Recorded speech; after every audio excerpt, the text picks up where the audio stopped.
আজকে আমি আপনাদের জন্য নিয়ে চলে এসেছি একই ভিডিওতে দুই রকম দুর্দান্ত স্বাদের ডিমের পুর ভরা ডিম পরোটা রেসিপি। আসসালামু আলাইকুম বন্ধুরা, কিচেন বাঙালিয়ানা চ্যানেলে আপনাদের সবাইকে স্বাগত জানাই। তো সবার প্রথমে একটা মিক্সিং বোলের মধ্যে 2 কাপ পরিমাণ ময়দা নিয়ে নিচ্ছি। আপনারা চাইলে ময়দার পরিবর্তে আটাও নিতে পারেন অথবা আটা ময়দা দুটো একসাথেও নিতে পারেন। এবার এই ময়দার মধ্যে হাফ টেবিল চামচ মতো লবণ দিয়ে দিচ্ছি, তার সাথে হাফ টেবিল চামচ মতো চিনি দিয়ে দিচ্ছি আর অল্প করে একটু কালো জিরা দিয়ে দিচ্ছি। এবার এখানে ময়ানের জন্য 3 টেবিল চামচ মতো সয়াবিন তেল দিয়ে দিচ্ছি, তবে আপনারা চাইলে তেলের পরিবর্তে ঘিও ব্যবহার করতে পারেন। এবার ময়দার সঙ্গে খুব ভালোভাবে মিশিয়ে নিতে হবে। যতক্ষণ না পর্যন্ত তেলটা ভালোভাবে মিশে যাচ্ছে ততক্ষণ একটু ঘষে ঘষে মিশিয়ে নিচ্ছি। কিছুক্ষণ মিশিয়ে নেওয়ার পর দেখুন মুঠো করলেই কিন্তু খুব সুন্দর দলা পাকিয়ে যাচ্ছে। এইভাবে একটু ময়দাটা ময়ান দিয়ে নিলে কিন্তু পরোটাগুলো অনেকটাই খাস্তা তৈরি হয়। এবার এখানে অল্প অল্প করে পানি দিয়ে একটা ডো মেখে নেব। ঠিক যেইভাবে আমরা রুটি করার জন্য আটা মেখে থাকি সেইভাবেই ডোটা মেখে নেব, খুব বেশি যেন নরম না হয়ে যায়। তো বারে বারে অল্প অল্প করে পানি দিয়ে ডোটা আমি খুব সুন্দর করে মেখে নিয়েছি। তো এবার এই ডোটাকে আমি ঢাকা দিয়ে রেখে 10 মিনিটের জন্য রেস্টে রেখে দেব। আর এই 10 মিনিটের মধ্যেই কিন্তু ডোটা এখনকার থেকে আরও অনেকটাই সফট হয়ে যাবে। আর ততক্ষণে এদিকে একটা ডিমের পুর তৈরি করে নেব। তার জন্য একটা বাটির মধ্যে 2টো ডিম ভেঙে নিচ্ছি। তারপর কোনো রকম মশলা না দিয়ে ডিমটাকে একটা কাঁটা চামচ দিয়ে ভালোভাবে ফেটিয়ে নিচ্ছি। ডিমটা ভালোভাবে ফেটিয়ে নেওয়া হয়ে গেছে। এবার এই ডিমটাকে আমি রান্না করে নেব। তার জন্য প্যানের মধ্যে 1 টেবিল চামচ পরিমাণ সয়াবিন তেল দিয়ে দিয়েছি। তেলটা হালকা গরম হয়ে গেলে পেঁয়াজ কুচি দিয়ে দিয়েছি, ঝালের জন্য কাঁচামরিচ কুচি দিয়ে দিয়েছি। এবার এই পেঁয়াজ কাঁচামরিচটাকে হালকা লালচে করে ভেজে নিতে হবে। তো কিছুক্ষণের মধ্যেই দেখুন খুব সুন্দর লালচে কালার চলে এসছে। এবার এখানে কিছু গুঁড়ো মশলা দিয়ে দেব। তো প্রথমেই স্বাদ মতো লবণ দিয়ে দিয়েছি, তারপরে হলুদের গুঁড়ো দিয়ে দিয়েছি, সামান্য পরিমাণ দিয়ে দিচ্ছি জিরে গুঁড়ো।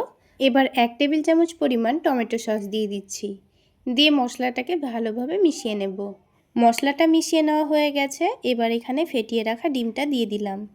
এবার এই ডিমটা কাঁচা থাকা অবস্থাতেই আমি একটু ভালোভাবে নাড়াচাড়া করে নিচ্ছি, কারণ ডিমটা আমি একেবারেই কুচি কুচি করে ভেজে নেব। এক সাইডেই ডিমটাকে একটু কুচি করে ভেজে নিতে হবে, তারপর মশলার সঙ্গে ভালোভাবে মিশিয়ে নেব। তো কিছুক্ষণ ভালোভাবে ডিমটাকে এইভাবে ভেজে নিতে হবে যেন ডিমটার একটুও কাঁচা ভাব না থাকে। সব কিছু মশলার সঙ্গে মিশিয়ে নেওয়া হয়ে গেছে, ডিমটাও কিন্তু ভালোভাবে ভেজে নেওয়া হয়ে গেছে। এবার ডিমটা নামানোর আগে অল্প একটু চাট মশলা দিয়ে দিচ্ছি আর ধনেপাতা কুচি দিয়ে দিচ্ছি। তারপর সব কিছু একসঙ্গে ভালোভাবে মিশিয়ে নেব। ডিমটা কিন্তু আমাদের ভাজা হয়ে গেছে। এবার এই ডিমটাকে আমি একটা প্লেটের মধ্যে নামিয়ে নেব। তো ডিমটাকে একটু ছড়িয়ে ছড়িয়ে রাখছি যেন খুব তাড়াতাড়ি ডিমটা ঠান্ডা হয়ে যায়। এবার এই ডিমটাকে সাইডে রেখে দিচ্ছি। এবার এই ডোটাকে আবারও একটু ভালো করে মেখে নেব। তো ডোটা দেখুন কিছুক্ষণ রেস্টে রাখার জন্য কিন্তু আগের থেকে অনেকটাই সফট হয়ে গেছে। এবার এই ডোটা থেকে আমি কয়েকটা লেচি কেটে নেব। তো পরোটাগুলো যত বড় করে বানাতে চাচ্ছেন সেই অনুযায়ী লেচিগুলো কেটে নেবেন। তো একটা একটা করে লেচি নিয়ে হাতের তালুতে ভালোভাবে ঘুরিয়ে ঘুরিয়ে লই তৈরি করে নেব। প্রথমে সবগুলো লই আমি তৈরি করে রেডি করে রাখছি, তারপর আমি রুটিগুলো বেলে নেব। তো এবার অল্প করে একটু ময়দা ছড়িয়ে দিয়ে বড় করে আর পাতলা করে রুটি বেলে নিতে হবে। আপনারা এই রুটিগুলো চাইলে তেল দিয়েও বেলে নিতে পারেন, তবে আমার সুবিধার জন্য আমি ময়দা দিয়ে বেলে নিয়েছি। তো দেখুন রুটিটাকে অনেকটা বড় আর পাতলা করে বেলে নিয়েছি। এবার এখান থেকে 2 চামচ মতো ডিমের পুর নিয়ে এই রুটির মধ্যের জায়গাটায় রেখে দিচ্ছি। তারপর একটু ভালোভাবে ছড়িয়ে দিয়ে রুটিটাকে ভাঁজ করে নেব। প্রথমে দুটো ভাঁজ করে নিয়ে পরে আবারও দুটো ভাঁজ করে নিচ্ছি। তো দেখুন এটাকে 4 ভাঁজ করে নেওয়ার পর হাত দিয়ে একটু ভালোভাবে চেপে দিচ্ছি। এভাবে করে একটু চেপে দিলে দেখবেন ভেতরে ডিমের পুরটা কিন্তু রুটির চারিদিকে ছড়িয়ে যাবে। তারপর অল্প করে একটু ময়দা ছড়িয়ে দিয়ে এটাকে আলতো হাতে বেলে নেব। তাহলেই দেখবেন পরোটাটা কিন্তু খুব সুন্দর বড় হচ্ছে আর ভেতরে ডিমের পুরটাও চারিদিকে সমানভাবে ছড়িয়ে যাচ্ছে। আর এই পরোটাটাকে কিন্তু আমি খুব বেশি পাতলা করে বেলিনি, মিডিয়াম সাইজের করেই তৈরি করে নিয়েছি। এইভাবে করে সবগুলো পরোটা বেলে নিতে হবে। এবার পরোটাটাকে ভেজে নেব। তার জন্য প্যানের মধ্যে পরিমাণ মতো তেল দিয়ে দিচ্ছি। তেলের মধ্যে ভেজে নেব। আপনারা চাইলে প্রথমে পরোটাটাকে উল্টে পাল্টে সেঁকে নিয়ে অল্প তেলেও ভেজে নিতে পারেন। তো এবার এই পরোটার একদিকে যখন হালকা একটু কালার চলে আসবে তখন আমি পরোটাটাকে উল্টে দেব। আর দুটো স্প্যাচুলার সাহায্যেই কিন্তু পরোটাটাকে উল্টে দিতে হবে, তা না হলে কিন্তু তেল ছিটকে আসতে পারে। আর এই পরোটাটাকে একটু ক্রিস্পি তৈরি করে নেওয়ার জন্য একটু সময় নিয়ে ভেজে নেব। আর উল্টে পাল্টে একটু সময় নিয়ে ভেজে নিলে দেখবেন পরোটাটা কিন্তু খুব সুন্দর ফুলে উঠছে আর পরোটা উপর থেকে অনেকটা খাস্তাও তৈরি হবে। তো দেখুন পরোটাটা কত সুন্দর ফুলে উঠেছে আর দেখতেও কতটা লোভনীয় হয়েছে। ঠিক একইভাবে আমি সবগুলো পরোটাই তৈরি করে নিয়েছি। আর দেখুন সবগুলো পরোটাই কত সুন্দর ফুলকো তৈরি হয়েছে। দেখতে যেমন লোভনীয় হয়েছে খেতেও কিন্তু তেমনই টেস্টি হয়েছিল। এবার একটা পরোটা ভেঙে এর ভেতরটা আপনাদের দেখিয়ে দিচ্ছি।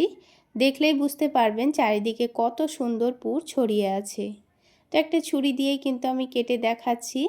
এবার আমি আপনাদের কোনো রকম মাখা বেলার ঝামেলা ছাড়াই পুর ভরা ডিম পরোটা বানিয়ে দেখাবো। চলুন তাহলে পরোটাগুলো কিভাবে বানিয়ে নিচ্ছি ঝটপট দেখে নিই। প্রথমেই একটা ব্লেন্ডার জারের মধ্যে আমি 1 কাপ পরিমাণ ময়দা দিয়ে দেব। এখানে আমি ব্লেন্ডারের মধ্যেই কিন্তু ব্যাটারটা রেডি করে নেব, সেই জন্য ব্লেন্ডারের মধ্যে 1 কাপ পরিমাণ ময়দা দিয়ে দিলাম। চাইলে আপনারা ময়দার জায়গায় আটাও নিতে পারেন। এবার এখানে 1/4 কাপ সুজি নিয়ে নিচ্ছি। ওই ধরুন 3 থেকে 4 চামচ মতো সুজি নিয়েছি। এবার সুজিটাকেও ব্লেন্ডারের মধ্যে দিয়ে দিয়েছি। এবার এখানে 1 কাপ পরিমাণ পানি নিচ্ছি। এবার ময়দার সুজিটাকে ভালোভাবে ব্লেন্ড করে নেব। তো দেখুন ময়দার সুজি কিন্তু খুব সুন্দর করে ব্লেন্ড করে নিয়েছি। এবারে ব্যাটারটাকে আমি একটা চামচ দিয়ে আপনাদের দেখিয়ে দিচ্ছি। দেখুন ব্যাটারটা কিন্তু অনেকটাই আঠালো তৈরি হয়েছে। হাত দিয়ে একটু দেখিয়ে দিচ্ছি, দেখলে আপনারা বুঝতে পারবেন। দেখুন অনেকটা আঠালো তৈরি হবে। ঠিক এইরকম করেই ব্যাটারটা রেডি করে নিতে হবে। এবার ব্লেন্ডার থেকে একটা মিক্সিং বোলের মধ্যে ঢেলে নিলাম। একটু বড় সাইজের মিক্সিং বোলের মধ্যে ঢেলে নিতে হবে। তো এই ব্যাটারটা কিন্তু এতটা ঘন কিন্তু রাখবো না। এবার এই ব্যাটারটাকে একটু পাতলা তৈরি করে নেওয়ার জন্য মিক্সিং জারের মধ্যে আরও 1 কাপ পরিমাণ পানি দিয়ে দিচ্ছি। তাহলে এই ব্যাটারের মধ্যে আমাদের 2 কাপ পরিমাণ পানি লাগলো। ব্লেন্ডারটা একটু ভালোভাবে ধুয়ে নিচ্ছি, তারপর পুরো পানিটাই আমি এখানে দিয়ে দেব। এই ব্যাটারটা কিন্তু একটু পাতলা করে তৈরি করে নিতে হবে। তো আবারও সব কিছু একটু ভালোভাবে মিশিয়ে নেব। এবার ব্যাটারের কনসিস্টেন্সিটা দেখুন অনেকটাই পাতলা হয়েছে। তো ঠিক এইভাবেই কিন্তু আমাদের ব্যাটারটা রেডি করতে হবে। তো ব্যাটারটা আমাদের রেডি হয়ে গেল। এবার এই ব্যাটারের মধ্যে আমি সামান্য পরিমাণ লবণ দিয়ে দিচ্ছি। আর এই পরোটাগুলোর টেস্টটা আরও একটু বাড়িয়ে নেওয়ার জন্য এখানে 1/2 টেবিল চামচ পরিমাণ চিনি দিয়ে দিচ্ছি। এবার সব কিছু একটু ভালোভাবে মিশিয়ে নেব। তারপর চিনিটা গলে যাওয়া পর্যন্ত এটাকে 5 মিনিট মতো রেস্টে রেখে দেব। 5 মিনিট রেস্টে রাখলেই কিন্তু হবে। এবার এটাকে আমি এখন এক সাইডে রেখে দিচ্ছি। তারপর একটা ডিমের পুর রেডি করে নেব। আর এই ডিমের পুরটা রেডি করে নেওয়ার জন্য আমি এখানে দুটো পেঁয়াজ, একটা টমেটো, অর্ধেকটা গাজর আর একটু ধনেপাতা নিয়েছি। এই সবজিগুলো আর দুটো ডিম দিয়েই কিন্তু আজকের এই পুর ভরা ডিম পরোটা আমাদের সবগুলো রেডি হয়ে যাবে। তো পেঁয়াজগুলোকে পাতলা পাতলা স্লাইস করে কেটে নিয়েছি। তারপর টমেটোটাকেও একেবারে কুচি কুচি করে কেটে নিয়েছি। তারপর অর্ধেকটা গাজর গ্রেট করে নেব। আপনারা চাইলে গাজরটাও কুচি করে নিতে পারেন, তবে গ্রেট করে নিলে কিন্তু খুব সুন্দর সেদ্ধ হয়ে যায় তাড়াতাড়ি। এবার ধনেপাতাটাও কুচি করে নেব আর ঝালের জন্য কাঁচামরিচও কুচি করে নেব। এবার প্যানের মধ্যে 1 টেবিল চামচ পরিমাণ সয়াবিন তেল দিয়ে দিচ্ছি। চাইলে আপনারা সরিষার তেলও ব্যবহার করতে পারেন। তেলটা হালকা গরম করে নিয়ে পেঁয়াজগুলোকে দিয়ে দেব। তারপর পেঁয়াজগুলোকে হালকা করে ভেজে নিতে হবে। খুব বেশি লালচে করে ভাজার দরকার নেই। তো দেখুন পেঁয়াজগুলো কিন্তু হালকা ভাজা হয়ে গেছে। এবার গ্রেট করা গাজরটাও দিয়ে দিলাম। দিয়ে পেঁয়াজের সঙ্গে একটু ভালোভাবে ভেজে নেব। 3 থেকে 4 মিনিট সময় নিয়ে গ্যাসের ফ্লেমটা লোতে রেখে গাজরগুলো ভেজে নিয়েছি। তো গাজর ভাজা হয়ে গেছে। এবার এখানে টমেটো কুচি দিয়ে দিলাম।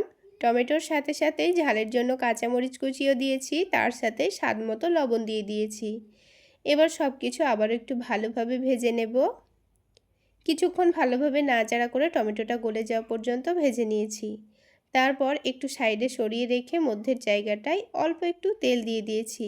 ওই ধরুন 1/2 টেবিল চামচ মতো তেল দিয়েছি। এবার এখানে 1/2 টেবিল চামচ মতো আদা রসুনের পেস্ট দিয়ে একটু ভালোভাবে ভেজে নিচ্ছি। আদা রসুনটা ভাজা হয়ে গেলে সবজির সঙ্গে আবারও সব কিছু একসঙ্গে ভালোভাবে ভেজে নেব। এবার সবজির মিশ্রণটা এক সাইডে সরিয়ে রেখে এবার দুটো ডিম একটা বাটির মধ্যে ফাটিয়ে নিয়েছিলাম। তারপর এখানে দিয়ে দিচ্ছি। এবার সামান্য পরিমাণ লবণ ডিমের ওপর ছড়িয়ে দিচ্ছি। এবার ডিমটাকে একটু ভালোভাবে কুচি করে ভেজে নেব। আপনারা চাইলে প্রথমে অল্প একটু তেল দিয়ে ডিম দুটোকে ভেজে তুলে রাখতেও পারেন। তো আমার কাছে মনে হয় এইভাবেই কাজটা সুবিধা হয়েছে, সেজন্য এইভাবেই ডিমটাকে ভেজে নিয়েছি। তো ডিমটা যখন কাঁচা ভাব চলে যাবে, একটু ভালোভাবে ভাজা হয়ে যাবে, তখন এখানে অল্প একটু চাট মশলা দিয়ে দিয়েছি আর অল্প একটু ধনেপাতা কুচি ছড়িয়ে দিয়েছি। তারপর সব কিছু একসঙ্গে আবারও ভালোভাবে ভেজে নেব। তো সব কিছু ভেজে নেওয়ার পর দেখুন ডিমের মিশ্রণটা কিন্তু আমাদের রেডি হয়ে গেছে।